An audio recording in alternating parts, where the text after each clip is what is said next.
Hi, I'm Nick, and today we'll be showing you how to resolve WCAG non-text content violations.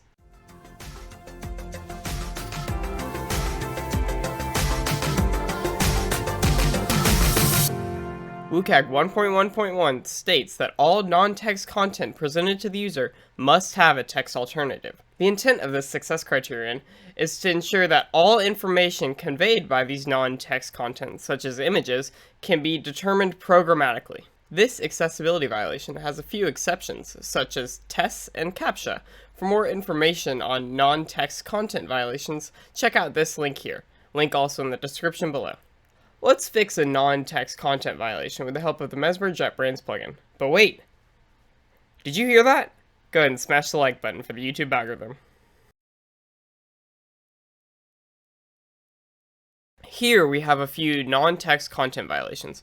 Clicking on each violation allows us to find which screen these violations are on.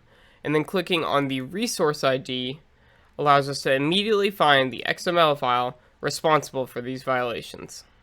Let's go ahead and bring up our emulator so we can see if our screen reader is able to determine the purpose of these buttons programmatically. Unlabeled button. Double tap to activate. Okay, so our screen reader is not able to determine that this is an information button. Let's go ahead and fix this violation.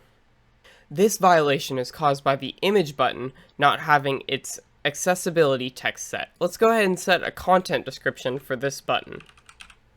Now that we've added a text description, let's go ahead and rebuild our app so we can see what our screen reader sees now. Now that our app is done building, let's go ahead and test it out on our emulator. Info button. Double tap to activate. As you can see, our text reader is now able to programmatically determine the purpose of this image button. And just like that, we fixed our non-text content accessibility violation.